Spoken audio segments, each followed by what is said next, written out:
प्रेमचंद की कहानी पूस की रात।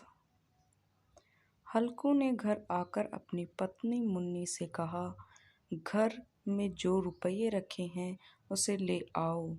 सहना आया है, उसे दे देता हूँ ताकि उससे पीछा छूटे। बरामदे में झाड़ू लगा रही मुन्नी ने पलटकर गुस्से से हल्कू को देखा और बोली, 4 रुपये तो बचे हैं घर में, अब वो भी सहना को दे दोगे तो माघ पूस की कड़कड़ाती ठंड कैसे कटेगी। सहना से कह दो कि अभी पैसे नहीं है, फसल कटने पर दे देंगे। हल्कू एक घड़ी सोच में पड़ गया कि मुन्नी की भी बात सही है। कंबल के बिना ठंड काटना मुश्किल हो जाएगा। लेकिन हल्कू उस अड़ियल सहना को जानता था, वो पैसे लिए बिना जाएगा नहीं। हल्कू ने सोचा कि सर्दियों में देख लेंगे, फिलहाल इस बला से तो पीछा छूटे। हल्कू अपनी पत्नी की ओर बढ़ा और उसके पास जाकर बैठते हुए धीरे से उसकी खुशामद करते हुए बोला, दे देना पैसे। पैसे कम से कम यह पीछा तो छोड़ेगा, और कंबल के लिए मैं तब तक कोई दूसरा उपाय सोच लूँगा। हल्कू की बात सुनकर मुन्नी गुस्सा हो गई। हल्कू को गुस्से से घूरते हुए मुन्नी ने कहा, तुम तो चुप ही रहो, बताओ जरा कौन सा उपाय है तुम्हारे पास। ऐसे ही कोई तुम्हें खैरात में कंबल तो देगा नहीं। न जाने कौन सा कर्ज है जो कभी चुकता ही नहीं। तुम ना खेती करना छोड़ दो, क्या फ़ायदा खेती का जब फसल होते ही पूरी कमाई कर्ज चुकाने में चली जाए। तुम्हें जो सही लगता है तुम करो, लेकिन मैं तो एक पैसा नहीं दूंगी। मुन्नी को गुस्से से लाल होता देख हल्कू उदास हो गया और धीमे से बोला, तो क्या मैं उसकी गाली खाऊं। उसकी बात सुनकर मुन्नी का मन पसीज गया और आवाज़ में थोड़ी नरमी लाते हुए वह बोली, ऐसे कैसे वह गाली देगा, क्या उसका राज चलता है यहाँ। मुन्नी जानती थी कि हल्कू की बात में कड़वी सच्चाई है। छोड़ दो, मजदूरी करोगे तो कम से कम किसी की सुननी तो नहीं पड़ेगी, और 2 वक्त का खाना तो नसीब होगा। मुन्नी की बात सुनकर हल्कू चुपचाप से झुकाए रुपये लेकर बाहर चला गया। हल्कू उन 3 रुपये की अहमियत जानता था जिसे उसने पाई पाई जोड़कर कंबल खरीदने के लिए जमा किए थे।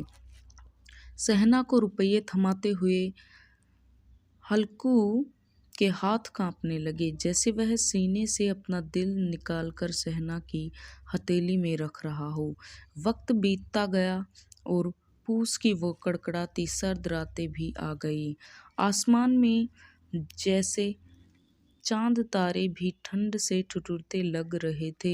हल्कू अपने खेत के किनारे बांस व पत्तों से बनाए मचान के नीचे पुरानी सी चादर ओढ़े कँपाते हुए बैठा था, और साथ में उसका कुत्ता जबरा भी उसके साथ था, जो सर्दी के कारण बार बार कूं कूं की आवाज़ निकाले जा रहा था। ठंड इतनी ज़्यादा थी कि दोनों की आंखों से नींद कोसों दूर थी। सर्दी से खुद को बचाने के लिए हल्कू ने अपनी गर्दन को घुटनों से सटाते हुए अपने कुत्ते की ओर देखते हुए कहा, जब पता था कि यहाँ इतनी ज़्यादा ठंड है तो क्यों मेरे पीछे पीछे खेतों में आ गया। घर में होता तो कम से कम 4 दीवारी में इतनी ठंड तो नहीं लगती। अब पड़े रहो ठंड में यहाँ। अब्बा जबरा शांत हो गया। अब शायद उसे पता चल गया था कि उसके मालिक को कूं कूं की आवाज़ से नींद नहीं आ रही है। इसके बाद हल्कू गर्दन को घुटनों पर सटाए सोचने लगा, सब किस्मत किस्मत की बात है। हम यहाँ ठिठुरते हुए रात काट रहे हैं और वो पैसे वाले बिना कुछ किए ही मज़ा लूट रहे हैं। इसके बाद हल्कू ने चिलम भरी और ठिठुरते हुए उसे पीने लगा। हल्कू ने अपने कुत्ते जबरे को देखा और कहने लगा, आज यह रात किसी तरह काट ले, कल मैं तेरे लिए यहाँ पुआल बिछा दूंगा, तब ज़्यादा ठंड न लगेगी। हल्कू वहीं ज़मीन पर लेट गया और सोचा कि कुछ देर के लिए आँख मूंद कर सो लूँ, लेकिन जैसे ही उसने आंखें बंद की, ठंड की चुभन जैसे पूरे शरीर में सुइयां चुभ होने लगी। कुछ देर करवट बदलने के बाद हल्कू पूस की रात को कोसते हुए उठकर बैठ गया। जब सब कुछ करने के बाद भी ठंड जाने का नाम ही नहीं ले रही थी, तो हल्कू ने पास बैठे अपने कुत्ते को उठाया और उसे गोद में लेकर लेट गया। ठंड से बचने के लिए जबरे के शरीर से आ रही दुर्गंध को भी हल्कू ने नज़रअंदाज कर दिया। जबरे को भी गर्माहट मिल रही थी और उसने भी आंखें मूंद ली थी और सोने की कोशिश कर रहा था। तभी जबरे को कोई आहट सुनाई दी और वह एकदम सावधान की मुद्रा में खड़ा हो गया। जबरा अचानक मचान से बाहर निकला और इधर उधर दौड़ते हुए जोर जोर से भौंकने लगा। कुछ देर यहाँ वहाँ भौंकने के बाद जबरा दोबारा हल्कू से सटकर बैठ गया। ऐसे ही रात का एक और घंटा बीत गया और ठंड कम होने का नाम ही नहीं ले रही थी। हल्कू उठकर बैठ गया। वो दोनों हाथों से टांगों को कसकर पकड़े हुए घुटनों पर सिर टिकाए बैठा था। ठंड में हल्कू को लगा कि जैसे उसका खून जम गया हो और वह बेबसी से बस सुबह होने का इंतजार करने लगा। हल्कू के खेत के सामने आम का एक बड़ा सा बाग था, जिसे देखकर वह सोचने लगा कि पतझड़ शुरू हो चुकी है और जरूर इन पेड़ों से पत्तियां झड़ी होंगी, तो क्यों ना इसके सूखे पत्ते लाकर देर तक आग सेंक लूं। हल्कू ने सोचा कि वह पत्तियां उठाने तो चला जाए, पर कहीं रात के अंधेरे में उस पर कोई जानवर हमला न कर दे और उसे ऐसे देखकर कोई भूत ना समझ ले। कुछ देर यूं ही सोचने के बाद हल्कू एकदम से उठा और एक सूखे पौधे को उखाड़कर उसे मसाल की तरह जलाकर पेड़ों की ओर चल पड़ा। अपने मालिक को जाता देख जबरा भी झट से उठ गया और दुम हिलाते हुए हल्कू के पीछे हो लिया। पेड़ों के पास पहुंचकर हल्कू ने उन विशाल पेड़ों को देखा जो अंधेरे में और भी डरावने लग रहे थे। अपने मन के डर को दबाते हुए हल्कू नीचे झुका और पेड़ों के आसपास पड़ी पत्तियों को बटोरने लगा। सूखे पत्तों को समेटने की वो आवाज़ और ठंडी हवा के झोंकों से आ रही पेड़ों की सरसराहट हल्कू को डरा रही थी। ठंड में नंगे पांव पर कंकड़ तो मानो तीर की तरह चुभ रहे थे। उन सब से ध्यान भटकाने के लिए हल्कू ने जबरे से बात करना शुरू कर दिया और कहने लगा, लग रही है ना तुझे भी बहुत ठंड। बस थोड़ी सी पत्तियां और इकट्ठी कर लेते हैं, फिर दोनों खूब आग सेकेंगे। हल्कू जितनी पत्तियां समेट सकता था समेट ली और मचान की ओर चल पड़ा। मचान के बाहर पहुंचकर हल्कू ने पत्तियों में आग लगाई। देखते आग धधकने लगी और उसकी लपटें पेड़ों को छूने लगी। हल्कू और जबरा वहीं आग के पास बैठ गए। हल्कू अलाव में कभी अपने हाथ सेकता तो कभी पाँव तो कभी आग की ओर पीठ कर बैठ जाता।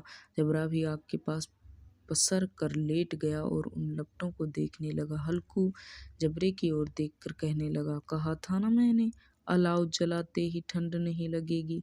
अब सेंक ले जी भरकर आग। कुछ समय बाद वो आग की लपटें जैसे ही कहीं गुम हो गई और पत्तियों का ढेर सिमटकर राख में बदल गया।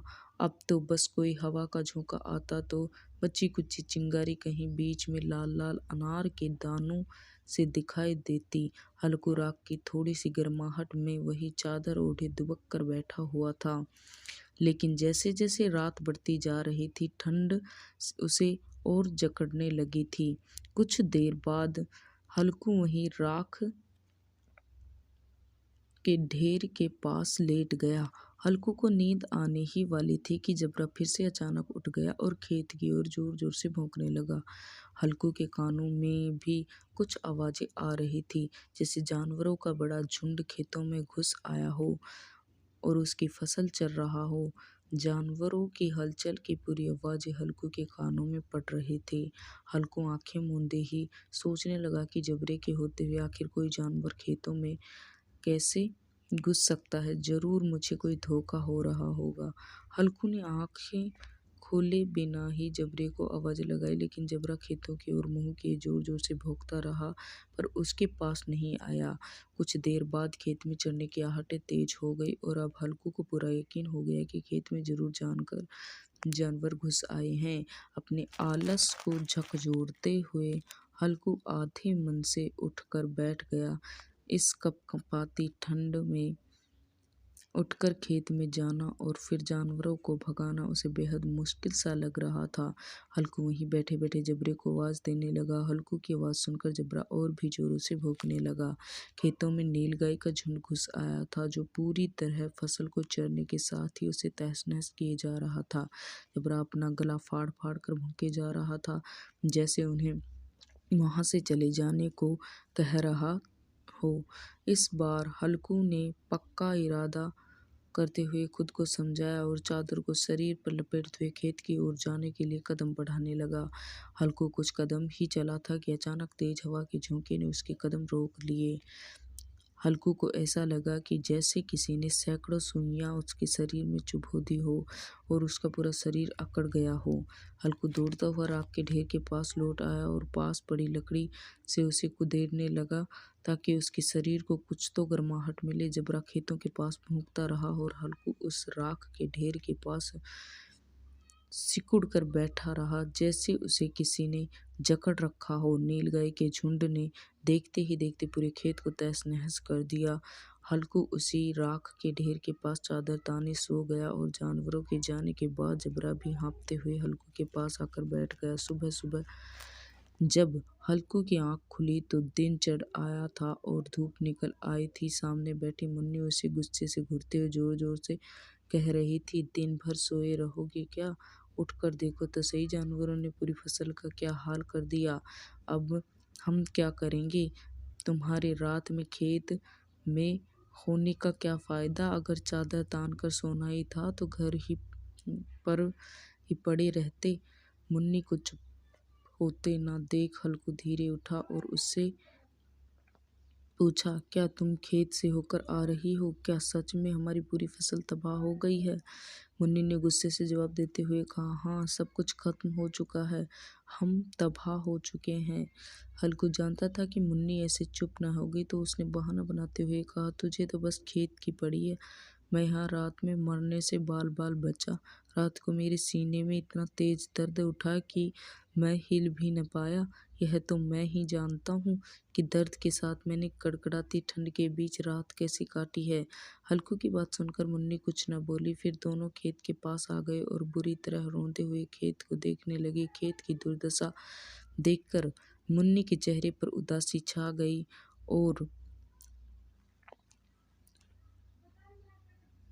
मन ही मन सोचने लगी कि अब गुजारा कैसे होगा। पर हल्कू के चेहरे पर एक अलग शांति थी। मुन्नी ने चिंता जताते हुए हल्कू से कहा,